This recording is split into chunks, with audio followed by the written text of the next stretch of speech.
தரணியில் தமிழரின் பிம்பம் உங்கள் TV.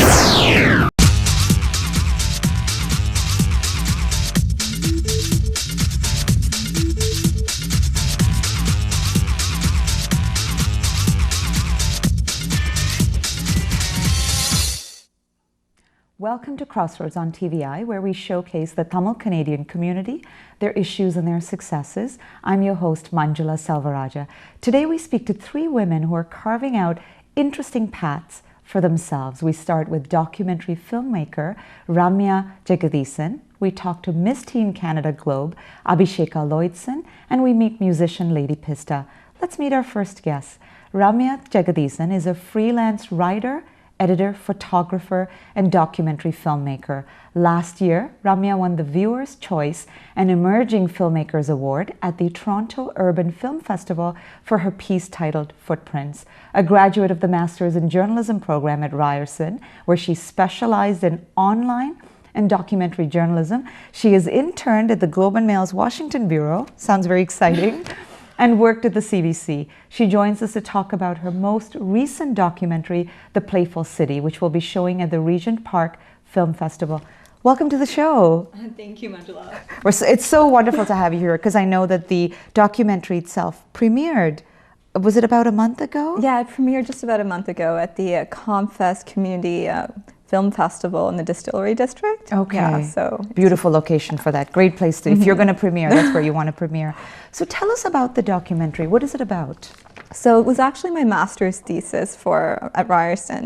And well, simply put, The Playful City is about play in the city, but more specifically, it's about how we play in the city, about how we engage neighborhoods, and how we create community. So I looked at a number of artists and projects within the city. So one of them was the Play Me, I'm Yours street piano project. So what happened was that in the summer of 2012, there were 41 pianos that were painted and decorated by artists, and they were placed all across the city. Mm-hmm. And they said, "Play me, I'm yours." And anyone could go up to them. It didn't matter whether you were you could play like Mozart or whether you were tone deaf. You could go up and you could play. And something marvelous started happening. People started having these impromptu concerts. And it didn't matter, you had professional musicians playing alongside 10-year-olds. People were going around with maps of the pianos across the city, and they were going to each one and playing there. And it just created this sense of community amongst people who would normally never really talk to one another or spend time with one another were now applauding each other and playing with each other. And I loved seeing that. I also looked at another group, and they're called the Marxist Nudist Taxidermy Club. And the oddest name. It is the oddest name. It's an absurdist club, and they stage these wacky events around the city. So one of the things I looked at with them was the Toronto Public Library prank. And so what they did was they seeded different libraries around the city with fake books. So they created these book jackets and photoshopped images and wrote up summaries at the back and put on barcodes and seeded them in different libraries, like the Ryerson Library and the Gladstone Library. And one of these books was called My Bad, China's Awesome by the Dalai Lama, translated by Hu Jintao. And you could just find this in the library, and you wouldn't know that it was a fake book until you opened and you realized it really wasn't written by it had nothing to do with anything. And I also looked at the Before I Die wall and the Complete Street Band. So I just followed these projects and these artists and talked to them about public space and what sort of inspired them to do these projects. Well, it's interesting because it seems to me that it was actually a study, which is what it is, of mm-hmm. how people play and mm-hmm. engage with city spaces. So what did you learn? What did you learn from that experience? How do we actually play in the city? Well, I think there are a lot of ways of playing in the city. And I think one of the things I learned is that public space is the perfect place for people to play, just because it's an open space. It doesn't matter how much money you make, it doesn't matter what you're dressed like. You can use that space, you can use that as a canvas, and you can do whatever you want in it. Well, based on you have to follow the law, but mm-hmm. there's a lot of room for creativity. And we have all these spaces that we're just walking through. So we might be walking through a street, going from home to to like the grocery store or to work. And we never stop to think about what we can use those spaces for. And so when you stop by and then you see in Kensington Market, the Complete Street Band has a performance, right? And it's just amateur musicians, right, of all abilities, and they're playing together, and there are kids sitting in the middle of the street and people dancing and clapping, and you're like, whoa, that's unexpected. I was just gonna go home, and now I see this concert in the middle of the street in a place that you usually walk by and that you ignore. And so it really sort of told me that public spaces can be used for more than what they are used for, and they should be, because those are places that we can actually claim for our own. And I think in this day and age, that is rare to find. Mm-hmm. It's rare to find places to congregate. And I think in playing, we can actually form genuine kinship with one another. And that's rare and valuable. Interesting. That's actually, I'm really looking forward to seeing the full thing. And I think it's playing, you're playing it again at a festival that's coming up. Tell us about that. It's going to be playing at the Regent Park Film Festival on November 16th, I believe at 4:30 p.m. And that's a completely free festival. So it's open to everyone. There is no, like, you can watch any of the films and you don't have to pay anything. And I think there's also like free childcare. So parents and families who, if you have like little ones, you might be able to drop them off there if you don't want to take them into the theater. Oh, yeah. Perfect. And when is that playing again? November 16th at 4:30 p.m. Perfect. Yeah. So talk to us about, I mean, you have a couple of documentaries, even though I know you keep telling me that you still feel like you're starting out. Everyone who sits in the chair who's accomplished tells us that, but you feel like you're starting out. But, you know, what are the challenges that you run into as a documentary filmmaker at this stage of your career? I think the biggest challenge really is funding. Because I am starting out, I'm still struggling with learning where I can find sources of funding. So I know that it's possible to speak to broadcasters and potentially get like a broadcast deal. I know it's possible to to try crowdfunding or to apply for grants, but I have yet to actually try any of those. I'm in the process of looking into them now. But it's, as an artist, like the business end of documentary filmmaking is foreign territory to me. Like it is really like a wild frontier, and I have no clue how I'm supposed to do all of this. And now I'm realizing I have to not just be an artist, I have to be a business person as well. The accountant, everything. Exactly. And so I'm in the process of teaching myself how to do all of those. Like, how do I apply for grants? How do I, pitch a documentary, at a festival, at a pitch competition? Or how do I approach broadcasters with an idea and make it actually saleable instead of this is worthy just because it's good for good for society, right? It should also be, broadcasters want to hear that it's entertaining as well, and that it will get a lot of views. So as it coming from the journalism perspective, often I'm like, this is important, this is a story that needs to be told. But now I'm also thinking about, well, what is the entertainment value? So those are some of the struggles and challenges that you run into. Now, you've studied journalism, and you've worked or interned at some fabulous places. Why would you? I'm just wondering if at some point you thought, how did you come upon documentary filmmaking? Did you feel like you started off with that in mind, or that you actually sort of changed your focus? It is a part of journalism, I agree, but the funny thing is, I started out in print journalism. And then while I was doing my internship for the Globe in DC, this was before I started journalism school, I discovered I loved photography. It was actually the first time that I had my own camera, but then I was taking photos of when you were in your journalism program? Right before the journalism program. And I was taking the camera with me to the Smithsonian Museum and photographing every little thing that I saw. And I did that like repeatedly. I photographed a fire across the street from where I was staying, and I just couldn't put the camera down. So I realized that when I went to journalism school that I should actually also look into photojournalism. And so I started doing that, but then I took, they didn't have a photojournalism course per se, although we could do photography as part of our courses. They did have a broadcast course, and I wanted to be able to do all of it. So I took the broadcast course, and I found that I loved working with the video camera and doing cinematography. But I found that the broadcast form was too short.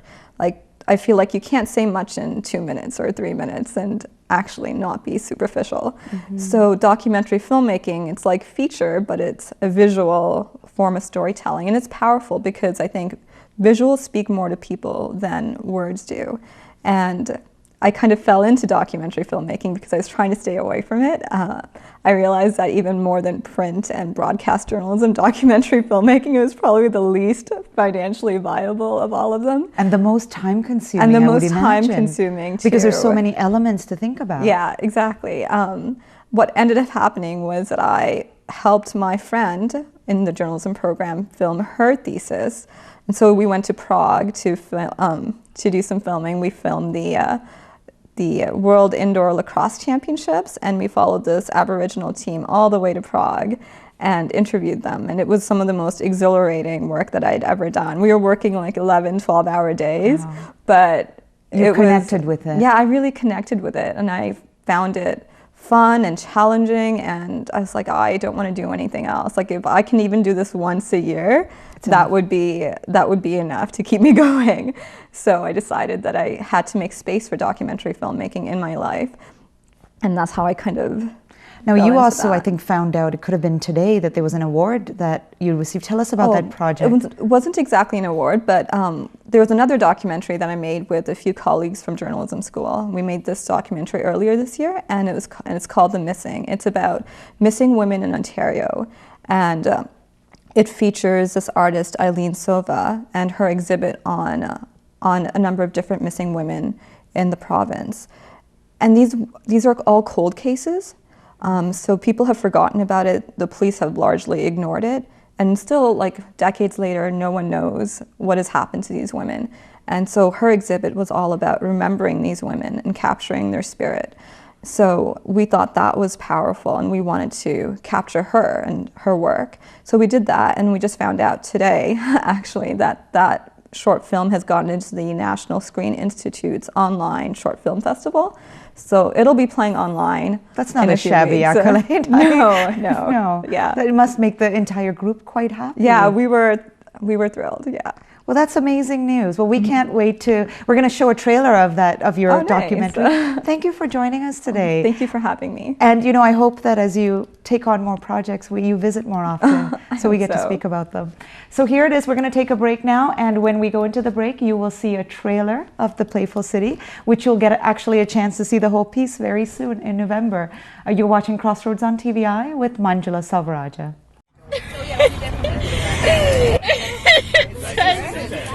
It says there's a void in my soul that can only be filled with John Stamos.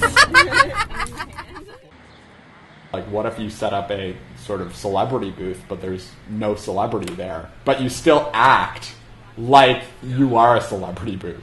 And how do people react to that? Oh, Margaret Thatcher. There's Would a you hot, like the Margaret Thatcher? There's a hot babe. Yeah. Are you kidding? No, I'm asking. I'm having some fun with you. I've been so happy loving you.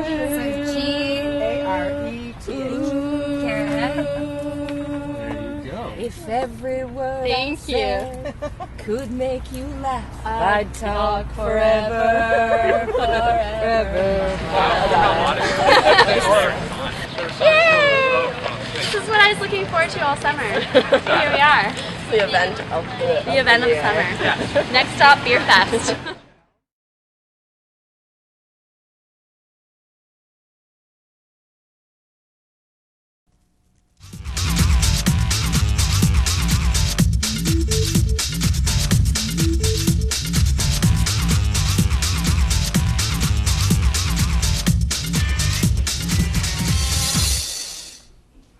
Our next guest is Miss Teen Canada 2013, Abissheka Lloydson. Abissheka, a grade 11 student at the Brother Andre Catholic High School, is It's that actually right? grade 12. But Grade 12, okay, it's been a while. That's Yeah. fine. Is also on the honor roll, a model, and apparently loves Carnatic music. Prior to this win, she has racked up a few other awards, including Miss Tamil Toronto 2011, Queen of All Angels, Miss South Asia 2012 runner-up, and Beauties of Asia 2013 third runner-up. But this, of course, just takes the cake, and you look stunning. thank you so much. So tell us about this competition. This competition is all over Canada. So what happened was, in the beginning we had interviews and stuff. So they did conversations over the phone, and then slowly they started to eliminate girls and kind of stuff.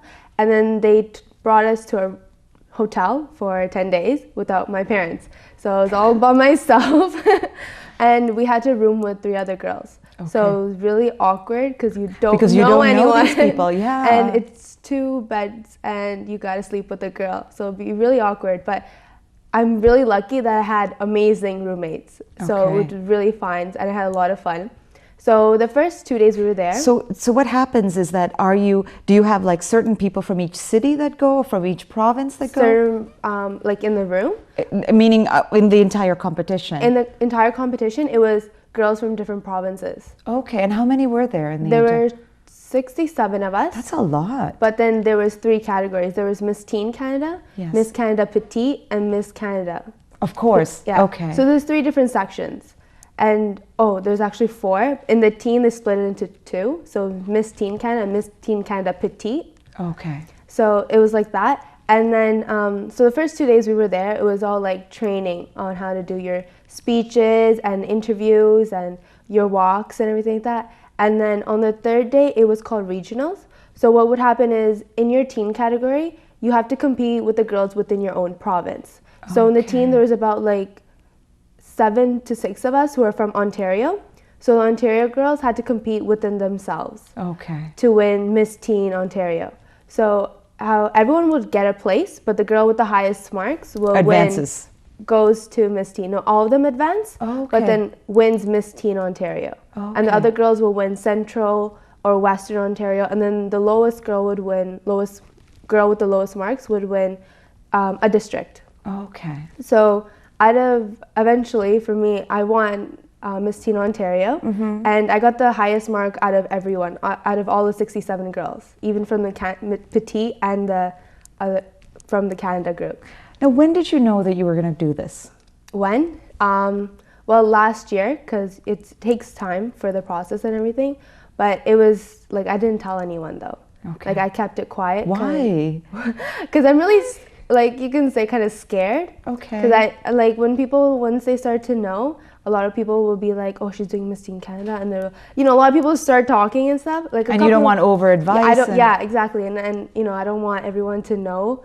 And the expectation will be there, like, is she going to win or she's not going to win? Got it. People will be like, okay, she has to win, right? And stuff like that. And it's really hard, especially if it's all over Canada. So that's why I didn't really tell anyone. I kind of kept it quiet. And then after, So when did I you was like, release the okay. news? Like after you won, or in the Well, days? in the 10 days Yeah. I went, I started, before I told like my friends, because then my close friends didn't even know I was doing this. Okay. And then when they were like, one of my friends like, could you come to my birthday? I was like, sorry, I'm participating in Miss Teen Canada, and I'll come to your birthday next year. A great excuse. Okay. And she was like, what? You didn't even tell me. I was like, yeah, I know, I'm sorry. So it was like that. So I didn't tell anyone until I left to the hotel. So until then, it was kind of quiet. And when I was there, they had other small competitions, like Disco Queen and, Salsa Queen. And there was also Runway Queen, which I won from the teen category. So once I started winning those titles, I started putting it up, and then people started to know. Okay. And your own confidence, Pali. Yeah. Like, did you expect, like when you were starting this process a year ago, did you think I could win this? Oh, no. Really? No, You must have had some inkling. No, I didn't. To be honest, I never did. So when did it hit you that this could happen? Like, when did you start feeling that? Oh, when the title? Oh, when they announced my name? Really? Not even? No, Really? no. Wow. Because it's really hard.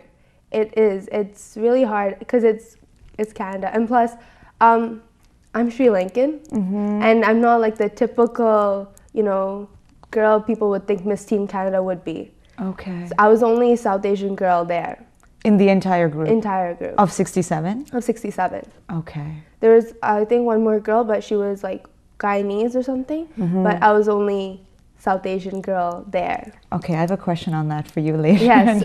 And you'll know, I'm sure Yeah. you're going to hear this about the Miss Canada scandal, the controversy that's been going on. But so what are the different components of the competition? I'm just curious. Yeah, so there was different rounds. So first, one of them was the talent. So there was national costume and talent. So for national costume and talent, if you get selected, you make it automatically to the top 10. Okay. So for national costume, obviously I wore a sari and like potun, poo and everything, all that stuff. And they put me first in line. We did like a national costume parade, so I was the first one to lead. And I went on stage, did a small introduction about myself and what I'm wearing, and went on stage. I was kind of confident in myself at that point. It's like, okay, maybe I will win this title. Like, you know, the national costume title, I'm going to the top 10. Yeah. I was saying thing, and then I didn't win. Okay. So I was like, okay, just Got to set my expectations. yeah. And then after it was the talent competition, which was the next day, it was a Friday. I did Indian classical dance kind of thing too. You've studied Bharatanatyam? Yes, I take do. it? Ever since I was 3 years old. And did you do your Arangetam as well? Not yet. Okay, okay. Yeah, I will soon, hopefully. Okay. But I haven't done it yet. I've been doing it for 14 years now. Amazing, okay. So I did Indian classical thing that I created myself on the spot to Une Kana Mananale from Vishwarupam, my favorite song. So, you know, I got like the white churida like they did in the movie and like all the arikasan and everything. And I performed and I was kind of confident in that. I really was because, you know, I kind of practiced and I did all these things and I felt like my talent was really well done and like my dad said my expressions were really good and And in Bharatanatyam it matters. yeah. And when they said that, I didn't win that either. A girl who played piano, she got one of the prize, which I think she totally deserved as well. She was really amazing. So it was that, and after that, I kind of just gave up. I was like, oh no, I'm not gonna make it. Like this is what? Like what am I doing? Like I'm not gonna make it to top 10. I was kind of scared, and then that night I was really upset. Like I called my dad. I was like, Appa, I don't know what I'm doing. Like I don't know why I went into this. Like I'm so scared. Like what if I don't make it and stuff like that? Because my parents, they supported me a lot, and winning this title is, in a way, I kind of did it for them because they helped me so much that I wanted to show them like, okay, you know what? You guys spent so much time for me. Maybe winning this title will, you know, help you guys. So that's the motive I went into. But like at that point, I was like, oh no, not gonna happen. Like I'm gonna let my parents down and stuff.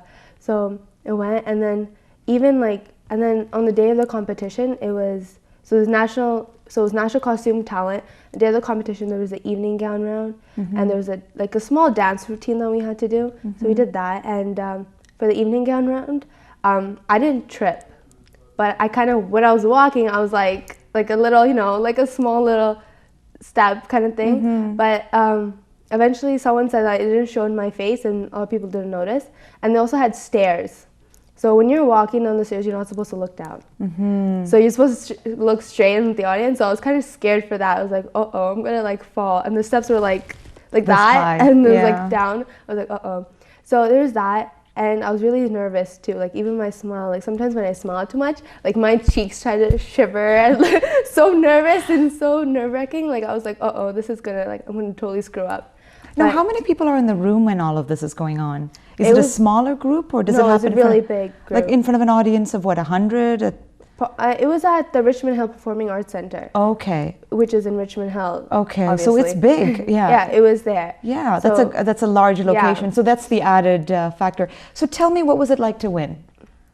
When you heard that name, what went through your head? I thought I was dreaming. I actually thought I was dreaming. Like when I went back on we had to go back to the hotel. Like I was like, could someone like slap me? Like, are you guys, like, am I awake? Am I sleeping? Like, I never thought it would come true. It was actually really like a dream come true. Like I never thought it would happen. Even Were your parents in the audience and your younger sister? Yeah, because I haven't seen my younger sisters, like both my sisters, in a long time. And even though we fight and stuff, like I really miss them. More than I miss my parents, I miss my sisters the most because I have no one to fight with. Yes. So when I was actually doing my evening gown walk and I had to come to the side of the stage, I can see my baby sister from the corner and she was crying. And I got so emotional and stuff like that, and I almost started to cry too, but then I went off stage and like I was like, okay, don't worry. And then when I won, like I saw my parents and all 4 of them were crying. Like they're all crying. Of and, like, course, this is they a all big... came backstage and they were crying, and people were like, "Don't cry, why are you crying? Like, you won the title." I was like, I know, but I'm like, I don't know what to do. Like, I'm so happy and so emotional at the same time. But So let me ask you a question, and I know we've talked about this before too, because I was always curious about your opinion on it, is that some people will say that that beauty pageants are kind of a thing of the past. This is not how how women should be competing or how women should be judged.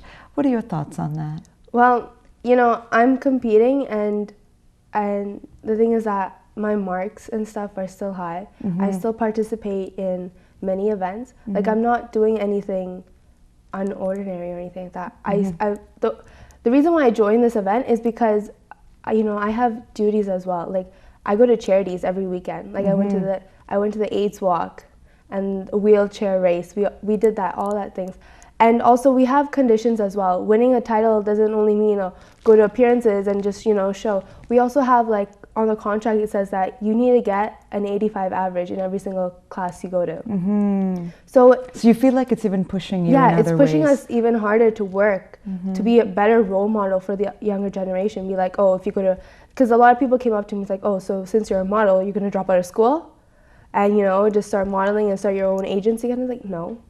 Like, this is what I want to do for my fun, but also being a model comes with a lot of responsibility. Like, just because you're a model doesn't mean that you have to drop school. Yeah. Like, you still have to be at places on time. You still have clients. Exactly. And I'm a dancer. I play the violin. I learn music. I swim. I play sports. So it's just not all that. Like, you know, being a model is just, it's something I do for fun. And a lot of people do it for fun too. That's why they want to. So you feel like it's one aspect of you, but not all of you. Yeah. So I also wanted to get this question in before we run out of time. Is you know, you mentioned it before that you were one of the 67. You were the only person of South Asian descent in the 67 people that were at the competition.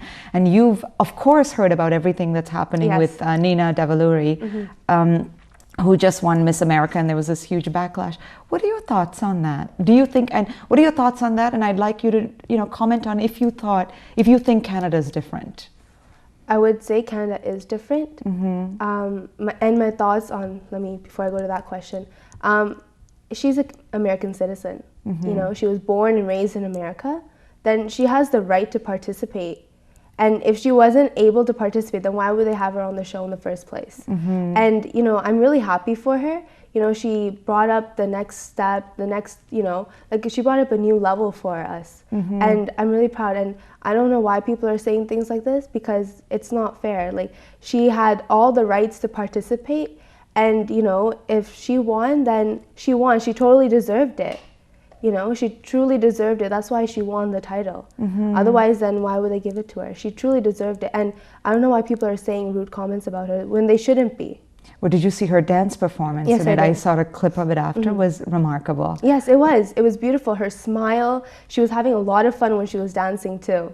So tell me, do you think the environment in Canada is different? Because you could be in the same position. Have you felt any backlash? No, I haven't. So far, thank God, I haven't yet. But Canada is really multicultural. As soon as I won, a lot of girls came up to me and they congratulated me. So I didn't feel that tension of different cultures in clash.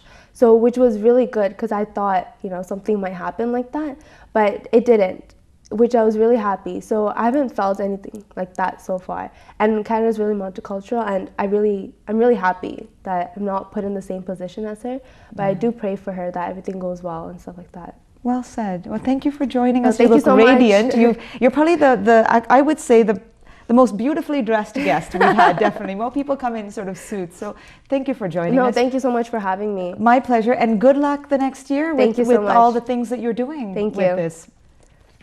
Stay with us. You've been watching Crossroads on TVI with Manjula Selvarajah.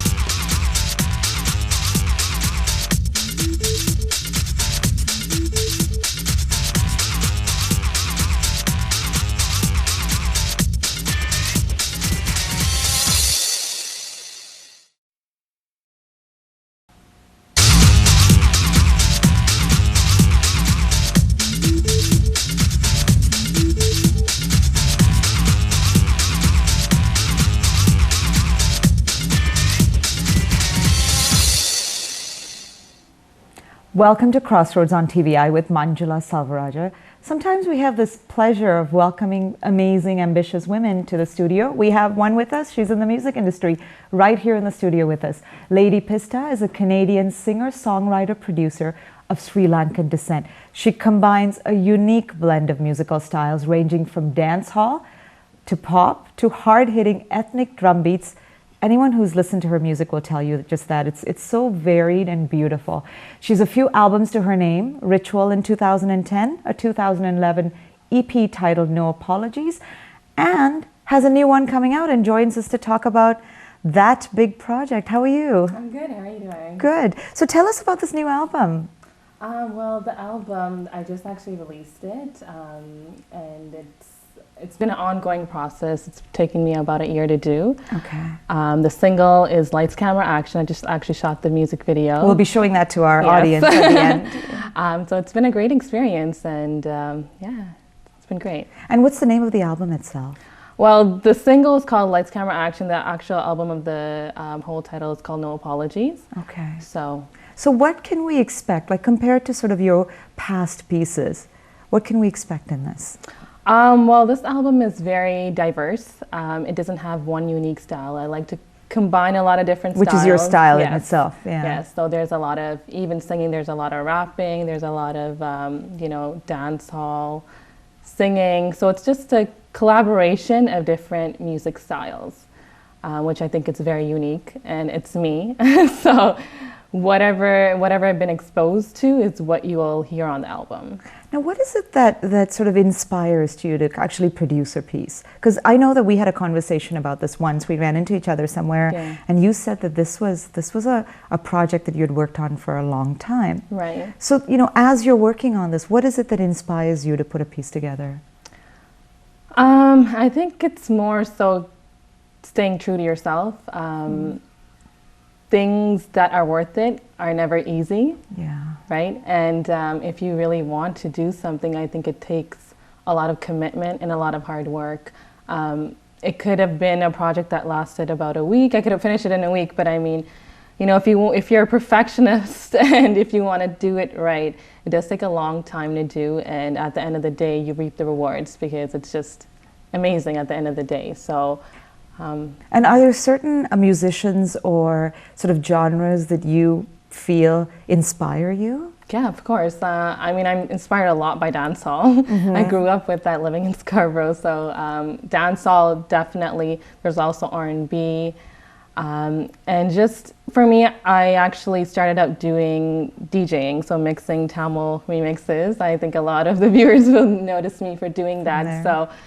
So a lot of beat-based music is what I love doing. So I started off doing that. I played the tabla as well. So a lot of that, and then that led for me to do singing and then producing my own music, and that just is kind of the overall stream of music right now is the album. So all of my experiences throughout the years is the album. Kind of led to this. Yes. Now, you did talk about the commitment, right? And I'm curious. I've always wanted to ask you this actually. What is it that you think, what are the struggles that you run into as a woman of color or, a Sri Lankan woman trying to make it in the industry? Because there must be things that are specific to that makeup in your journey, right? Right.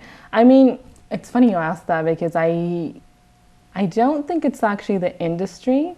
I think it's everything but that. And what I mean by that is, but you kind of go through to get to that point. So for me, my background, I have very conservative parents. Okay. Okay, and for me to do what I'm doing right now, it's not easy, right? And there's a lot of, we have a huge generation gap, and for them to see what I do right now, and you know how society views people that, especially females in the music industry.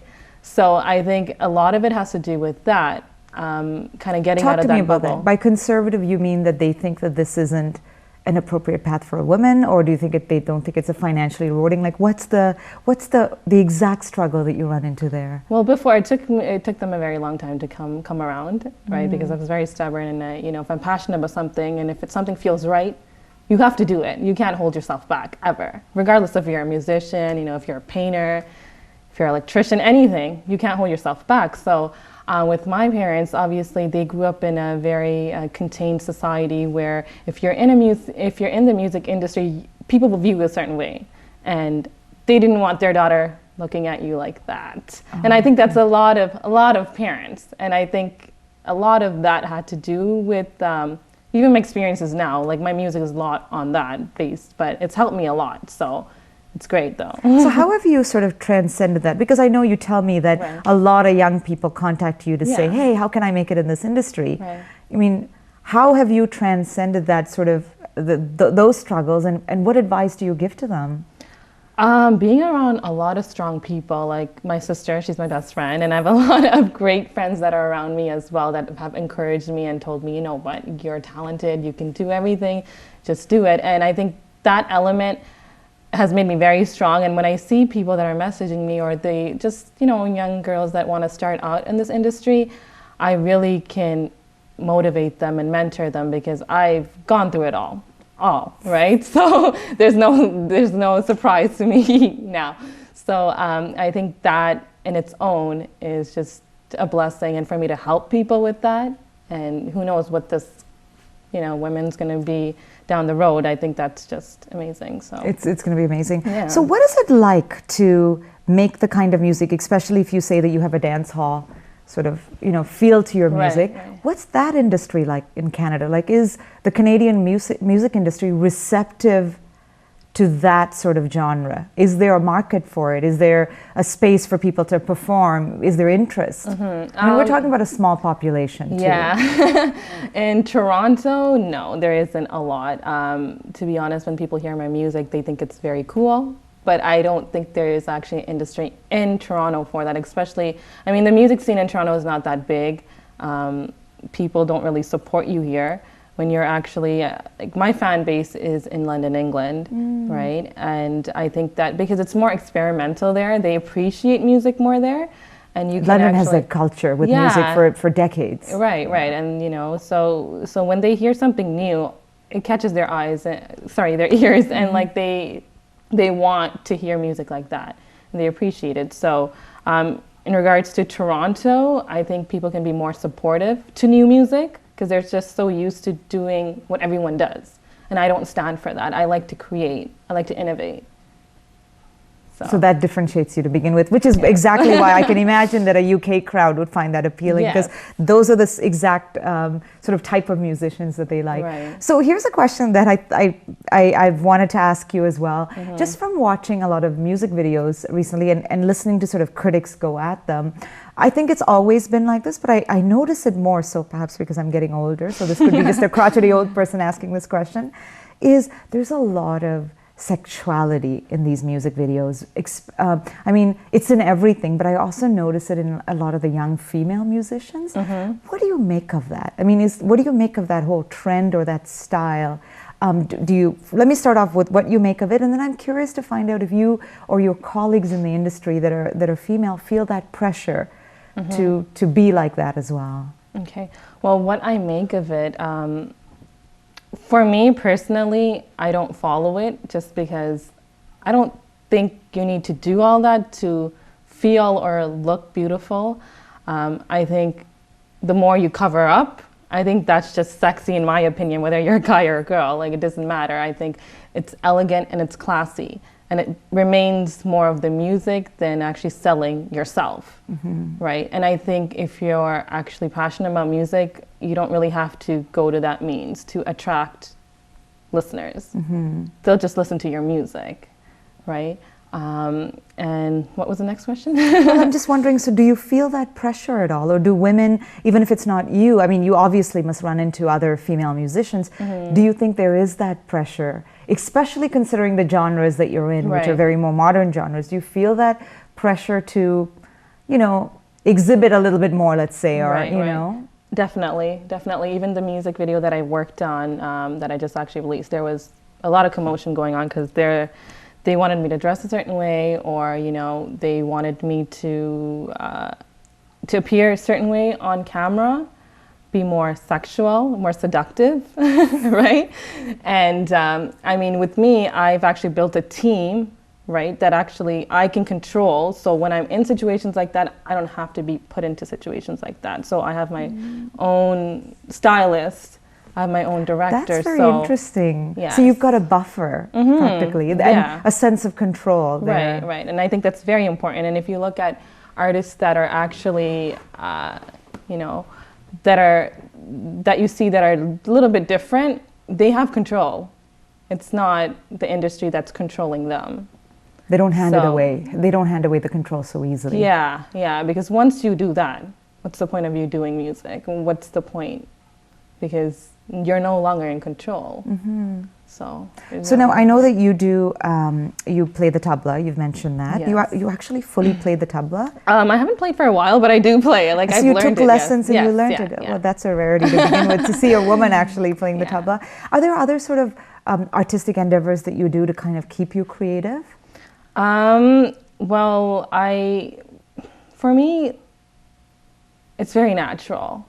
I started when I was 16, and when I hear music, I can just pull it. I don't know where I pull it from, but I don't really practice anything. I just can go on the keys or the drum pad and everything just makes sense. It's like a puzzle. It just makes sense. And whatever I like, because I don't really restrict myself, I don't put myself in a box. It is what it is, and then I put it out there. So not necessarily, no, it's just, I'm just a very creative person. I don't have any type of inspiration. It just happens. I don't even know how to. You're in the perfect space for it. So you have this album that we watched the video. The tune is very catchy. Right. So I'm just curious. I mean, what is the next step here? Is there a chance for people to see you, to listen to this? What are you doing next to kind of get that music out? Okay. Well, next year actually I'm going to be going on tour. So. I am trying to hit every city possible that the album's actually being. Will it be Canadian or U.S. and the UK not as well? so Canada. No, not Canada. It's nothing against Canada. I love Canada. I lived here all my life, but in terms of the music industry, I just don't see potential for my music here. Yes. Okay. So I've got messages from people from Malaysia, Singapore, Sri Lanka, India. When are you coming? So this is a really large tour. So it's not just the U.S. I would like to do it. Yeah. I mean, again, I'm independent, so there's a lot of factors that come with that. I've been asked to sign with labels, but I mean, I've been holding back just because I don't think it's the right one for me. So I'm like I told you before, I'm trying to kind of make my own label. Trying to control. I didn't realize that. Okay, so you are not signed. You are. Okay, so that puts an additional amount of pressure on you because you are it. Right. Yeah. And there's also obviously there's people that I work with that do play a huge part in it, right? So it's just not me. There's about another like 5 to 6 people that are working on this project with me, and we all want the same thing. We're trying to actually make a label that promotes independent music. So that's the main goal. Okay. But right now I need to be established, and I need everyone's support to get there. You can't do it by yourself. You absolutely can't. So I believe in it. So we're working towards it slowly, but it definitely will happen. So. Great. Yeah. Well, you know what? I hope that once people see the video, which I'm sure they will, that there will certainly be interest, and I hope that we can kind of at least get some people behind you. Sure. We definitely think that what you're doing is very inspiring, and we hope that other women that watch her, and men, are equally inspired. So is there a Facebook page or a website that they can go to engage with you? Yeah, definitely. You can. My website is www.ladypista.com, and facebook.com/ladypista. You can just Google Lady Pista if you forget everything else. Okay. So everything is online. Pretty big in the social scene. So. Okay. Yeah. Good. Well, we're going to have to leave it there, and perhaps have you come back sometime to tell you what your travels around the world next year will be like. But we are going to go to your video, so I will let you, in closing, introduce that video. Okay. Well, this is my new video. It's called Lights, Camera, Action. I hope you guys like it. Here it is.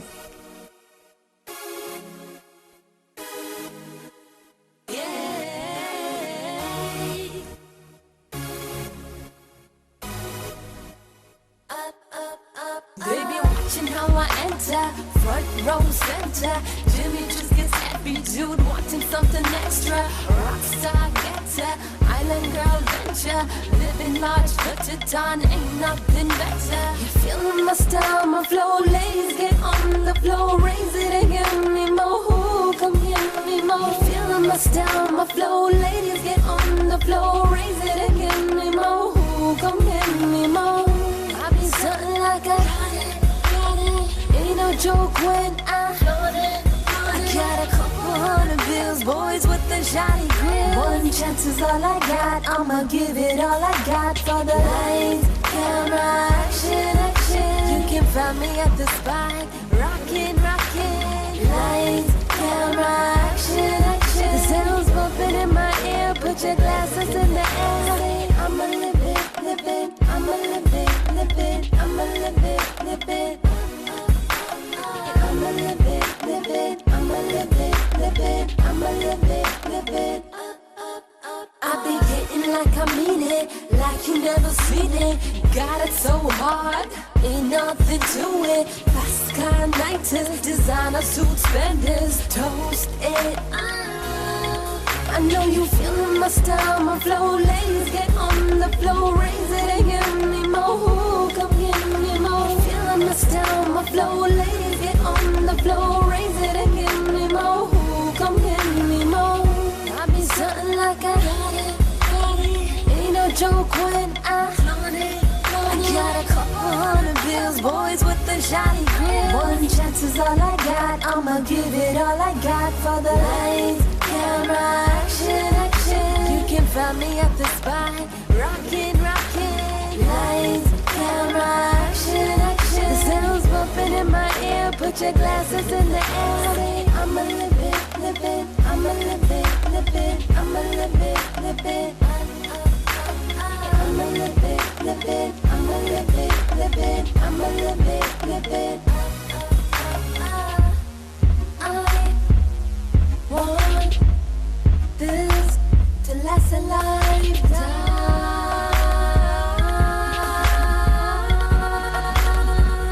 Come on. I'm dancing through the light. Can you read my mind? Oh, boy, you got me so high. Lights, camera, action, action. You can find me at the spot, rockin', rockin'. Lights, camera, action, action. The sounds bumping in my ear, put your glasses in the air. Say, I'ma live it, live it, I'ma live it, live it, I'ma live it, live it. I'ma live it, live it, I'ma live it, live it, I'ma live it, live it.